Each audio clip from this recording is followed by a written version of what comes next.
All right. Go ahead and introduce yourself. Hey, this is Dr. Ryan Nordell, and I am a doctor in physical therapy by trade. But I quickly became an entrepreneur. I've been a CEO, owned several companies, worked with several large healthcare companies, done some consulting on a national stage, and I do functional medicine and longevity now. Awesome. And you've got a story to share with us today. Where in this world does that story begin? So that story, that's a great question. This begins in 2014. Well, let me back it up a little bit even before that. So I went to school in 2007, and that's when I received my doctoral degree. Ran track at Baylor University before that, so got to be an NCAA Division I athlete. And so I'd always been in kind of that taking care of your body space. So naturally, I went pre-med, but then I got accepted into the doctoral program in physical therapy school in Florida on the beach. And I said, you know what? If I'm going to continue to go to school, I'm going to go live on the beach. So I decided to do that and pursued that degree. I got out into the field and quickly became frustrated because I was stuck in an insurance model. Mm, And I went and didn't really use any of my schooling because you were just playing the insurance game. You could only bill the codes that the insurance said, or provided. And it was always this game of, hey, what's the most expensive code? How can we get, the best bang for our buck with this patient? I was really gifted in kind of entrepreneurial skills and I kind of liked working with the numbers and everything, anyways. And so I went management and I ended up being the vice president at Brookdale Senior Living over operations. And that was a $3 billion company. That was fun. But all of a sudden I was like, hey, wait a minute. I went to school to help people and all I'm doing is crunching numbers now. I don't feel like I'm helping people. That coincided with something that was really crazy in my life, which happened in about 2014. So I got diagnosed with ulcerative colitis, pretty hardcore. Like it was interrupting my work days, it was interrupting my family time. Had three young kids. And if you don't know what ulcerative colitis is, it's a problem with your bowels and your lower intestines. And without any other way to say it, it's like you're constantly having to go to the bathroom urgently, and you constantly have like an upset tummy, like a stomach ache, like you ate something bad and you've had food poisoning, but that's kind of 24/7. So I went the traditional medicine route, and well, I'll say this first too. I lost a lot of weight. I'm a track and cross country guy, so I'm not a big bulky guy, anyways. But I was losing weight at a real sickly pace, very rapid pace. I was seeing some gastroenterologists, physicians, and they put me on all this medication. At one point, I was up to taking 12 pills a day, just throwing meds at this thing, and it still wasn't working. So then in 2015, two different gastroenterologists that I've been working with for over a year now trying to deal with this. I went in and they said, hey, look, I think that the only thing that we can do is start to think about a lower intestine and bowel resection, which meant major surgery. Yeah, yeah. And let's see, at this point, I'm 32 years old and I have three kids, under the age of 5. And I'm an entrepreneur and in my career and all this, and they're like, yeah, you're probably going to have a colostomy bag. And I'm like, man, no, that's not in the cards for me at 32 years old. That's not cool. And so, as we're dealing with that, my wife and I, we're kind of praying through it and stuff, and we're figuring out, like, man, is this really the hand I've been dealt, at this age? Like, this is terrible. I'll back up and say too, when you have ulcerative colitis, your chances of getting prostate cancer are through the roof, really spiked up. That's kind of just a side effect of it. So we're looking at all this stuff, and that's when I started really kind of turning the path and saying, okay, I'm getting into functional medicine. We're got to be another answer. So I cold turkey quit taking all those meds. I said, no, I'm not going to have, this life-changing, crazy colostomy bag surgery at 32 years old. I'm going to seek something else, and we're gonna figure this out. The very first doctor that I went to after deciding that, in my mind and my family, and we're praying about this, we're like, God, just lead us to the right people. The very first doctor I went to said, you know what? I think you may be misdiagnosed. I don't even think it's ulcerative colitis. And I was like, throwing my hands up in the air, it's like, really? Well, that's good news, I guess. Speed the story up to say that um, over the course of 6 months, I became 100% symptom free and haven't looked back in 11 years now. And what it was a gut bacteria that was kind of acting like ulcerative colitis. And so, really, it was a gut biome problem. So, doing a lot of cleanse type stuff, doing changing my diet pretty drastically, doing a bunch of this stuff, taking some supplements, clean out, just my gut. I finally was able to get rid of that parasite and that bad bacteria and have been symptom free since 2016. Yeah, 2016 now. So that was a miracle because, that just turned my life around. So what it did for me professionally was it said, you know what, I'm done with traditional medicine. I always kind of had that in the back of my mind, anyways. Like, man, I'm not doing the best thing for these patients. So I went back to school and got a longevity practitioner certification. Started studying around longevity and functional medicine, and then I started opening up practices. Well, I became a solopreneur at first, where I was kind of seeing people mixing physical therapy at a high level. So using things like lasers and peptides and stuff like that aren't, traditional therapy, but also mixing that with the traditional exercise, stretching, flexibility, joint manipulation kind of stuff. But then now throwing in all these longevity metrics into the mix as well. So doing deep dive blood testing and genetic testing and stuff like that. And that became my best solution to, really be able to help people on the highest level. But it was kind of, it's scary when you're wanting to become an entrepreneur and you're like, man, well, I spent all this money getting my doctoral degree in this degree. I should probably just practice like that, right? I think it was really the timing of this going on in my head and kind of wanting to nudge that way, but maybe not really having the cojones to like say, all right, let's just go. I got to open up this business. I got to start, I got to do this thing. And then having that sickness and that really, showing me firsthand and having a personal story of being failed, by the insurance system and by traditional medicine.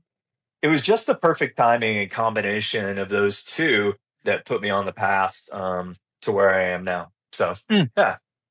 Oh, incredible. So you were 33 when it Hmm. resolved? Yeah. Mm. Yeah. When it Same resolved. Yeah.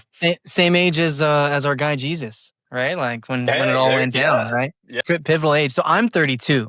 Okay. And man, that scares the shit out of me what you just said. So I'm curious. Literally and figuratively. Yeah, I Ulcerative mean, colitis. look up ulcerative colitis if you're listening to this and let Yeah. that scare the swollen rectum out of you. Like Yeah. what an awful experience. So I've got a whole list of questions. My first one is the dichotomy of like the traditional insurance model and the diagnosis itself. Is that truly the cause, or was it just was it the ineptness of the specific team you were working with? Was it Hmm. the bacteria was just really sneaky and it was difficult to find this thing and they actually did do a good job using the proper codes? Sure. Talk to me about the mix of how much of it was insurance driven and how much of it was just like you got this unlucky, really evil phantom bacteria in your gut. Yeah. Good question. I think it was really probably a combination of both. It was a very tricky and very tough diagnosis. And unfortunately, I have a lot of friends who are traditional medicine or maybe specialist physicians that work in traditional healthcare, and they're very good, right? A lot of times your hands are just tied. It's like you're handcuffed because you might even know or even think about the right treatment that you want to do, but the protocol doesn't let you go down that path. The CYA and cover your ass kind of deal in insurance doesn't let you go down that path. And you don't. You kind of are like forced to prescribe medication and try to throw meds at it. And that goes to an even deeper issue, that we can talk about big pharma, and kind of ruining healthcare in our country and how our healthcare system has the most money. We pour the most money into it out of anyone in the world, but we're some of the sickest people in the world as well. So that's got to tell you something, right?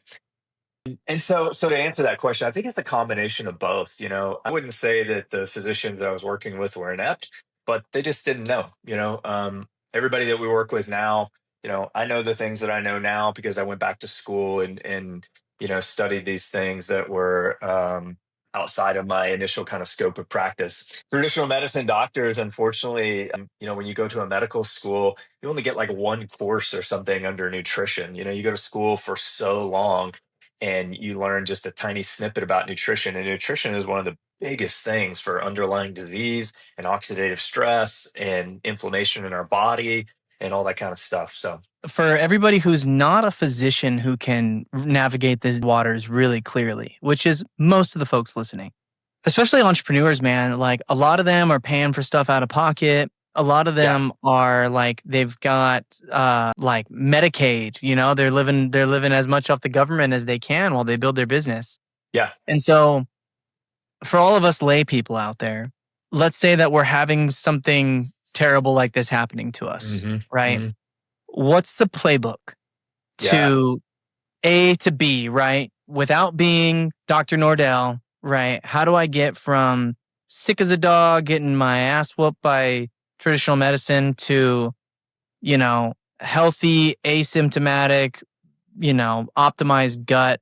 What's the move that I make today? yeah. That's a really great question. And that actually leads into what I'm doing right now. So I've started a new company with a couple of partners called Elite Care Concierge. And we're in the process of building an app right now that's going to have lots of information at your fingertips. We want to really democratize that kind of information because right now it's the have and the have nots, right? It's very expensive to go get a longevity physician or a functional medicine doctor. Insurance doesn't cover it. We fix a lot of things, we heal a lot of things, but it's very expensive. And when you're a young entrepreneur or you're somebody who's starting over or changing careers or whatever it is, and you're really like watching every penny, of your budget, that's something that you think, man, I not want to do that. But that's exactly what we're doing. I have two doctors that I've partnered with, and we're bringing lots and lots of free information and then very small subscription free information into our app that would be called the Mana app. And we're actually rolling that out here real quickly. So, yeah, that's what we wanted to do there. I mean, everybody wants to run a business, right? And right now in longevity, sure, we have programs that are, almost six figures for a year and deep dive programs. But we also, on the other side, wanted to be able to offer a lot of really good information, free or almost no cost to people as well, so that they can start to, hone in and get a little clue like, okay, well, maybe if I am going to spend some money on this thing, this is the person that I need to see instead of going somewhere and wasting money and time and all that. And so that's what we want to be. That's what we're seeing to be, and we're getting that out there now.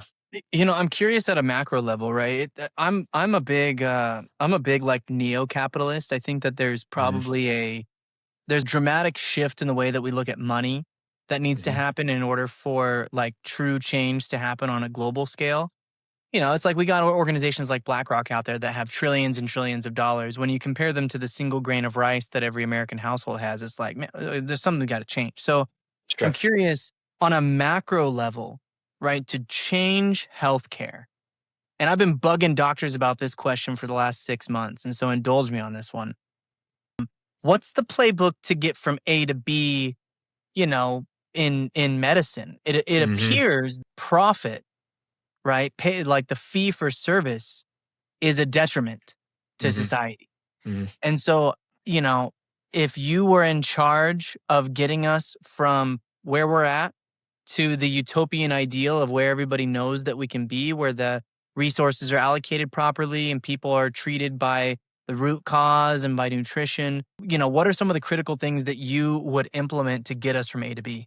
That's a good question. I mean, we live in America, and there's a lot of good things about living in capitalism, right? We can all work hard and build a business and make a lot of money. When you go to countries that have socialized medicine, that changes a lot, and I don't think that that's the answer necessarily. Um, But where I would start with that is I would go to the education system because what we're teaching, even though we have this really advanced technology on a lot of stuff and we're using and robots to perform surgeries, and all this kind of stuff now, um, we're still not doing a good job of going back and looking at what are preventative things that we can do. What is the root cause of this problem? We're just symptom managing, and that's all we're doing. As long as we're symptom managing, like go back to my ulcerative colitis, diagnosis. you're having like diarrhea, 7, 10 times a day, having to run to the bathroom urgently, losing weight all we're doing is like throwing pills at the symptoms. We never dove deeper to try to figure out the root cause was. And and really changing schools and having more classes that look at root cause, of disease, and nutrition, and being able to learn some of these things that are kind of outside the traditional box. Now that's a tall order, right? I mean, one of my partners is one of the well, he was a or I'm sorry, Stanford undergrad, Harvard Medical School, and then the Mayo Clinic residency. So as far as in our world, he was educated at the highest levels. What's his name? But Dr. Turner, Dr. Dr. Michael Michael Turner, Turner. Yeah, go look him up. He's yeah, a beast. He's got yeah, some great things yeah, going on. awesome guy. But no, he was educated in that traditional medicine at the highest level. And then out of medical school, he started saying, "Hey, I've got to go back and look at functional medicine," and totally changed his education and his practice and how he treats people because he understood. And he's one of the few, outliers that have done something like that, which is amazing. I would say that since COVID, I have more and more physician and MD friends are rolling over and starting to say, "Hey, you know what? Let's look at these other non-traditional fixes instead of just throwing pills at everything." So yeah, but yeah, to answer as long-winded, but I think the educational system has to change first. And that goes to we're talking about the Maha movement right now, not to get into politics or anything, but what RFK Jr. is with Make America Healthy Again, that's a start, right? We're looking at nutrition, we're looking at our diet, we're looking at kind of bucking, big pharma.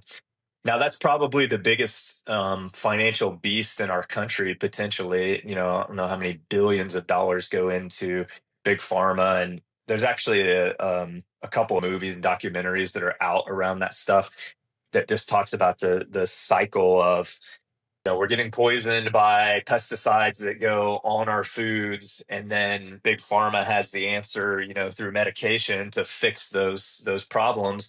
But pharma is the one who's supplying the pesticides, for our food. So it's like this crazy cycle. And I don't want to get into politics too much, but the evidence is glaring on that stuff that you've got to be organic. You've got to think outside the box on just taking a pill for whatever it is. I've So got an yeah. actionable piece of advice for those listening, and it was shared with me by another doctor who I will try and insert their name after the podcast produces. But um, something like if we get organic sales, like sales food in the grocery store, to something like 11% of the population, like we're talking like the third, not even the third standard deviation, right, of the mean, Hmm. the system, the profitability of non-organic food starts to collapse. Like it literally just can't sustain itself, and that trend will continue to go up. Hmm. And so I think we're at like we went from like 2% to like 7% in the last 3 years. And so if we got 4% to go. So if everybody can just go out and actually buy organic, like Yeah. reach for the organic bananas, reach for the organic kale and all that stuff off the shelves, ditch Hmm. the bags and move to the stuff that's getting sprayed, and go get yourself a little mist in the Yeah. that's a that it hits two things. You're going to make your life healthier, and you actually take a swing at the shins of these big pharmaceutical companies because they can't make you sick anymore. Yeah. Yeah. Yeah. I'm curious, with your ulcerative colitis, did you ever try doing like an extended fast Hmm. or an elimination diet? Tell me the results of that. Like, did it hurt? Yeah, I don't think my head was even in that kind of a space. I was very, classically and traditional medicine trained, and so the answer, and certainly, I'm a younger guy, 3 kids, trying to make ends meet, kind of thing. And so it's like you're kind of just going and like, here's my insurance card. What can I do? I wasn't really looking outside the box at that Eh. point for at over the counter fast or anything like that. I mean, I'm telling you, it really changed my entire perspective and my entire outlook on healthcare and medicine, going through that, and making me the doctor that I am today, and making me seek the partners, that I have in business today, and really changing lives. I mean, on the thousands, hundreds of thousands because of the programs and the protocols that we're putting together. in that vein. So I'm blessed. I'm glad that I went through that, because if I hadn't have, I don't know, I was kind of on that managerial track for, big healthcare companies. And at the end of the day, that's not fulfilling to me. So I probably would have been pretty miserable at this point in my life. Dr. Ryan Nordell, where can everyone find you? Yeah. So the best thing to do is to look at the App Store and grab our app called Mana, and you'll be able to download that. And I'm on there. Dr. Turner's on there. Dr. King is on there. But otherwise, I'm on Instagram as well at Dr. Ryan Nordell. It's probably the best thing. And then you can always hit me at Dr. Nordell at elitecareconcierge.health. Thank you so much for coming on the show. Thanks for having me, Eric. This has been the Pulse Ox podcast. Please, if you found this episode valuable, give us a like on Spotify and share it with a friend.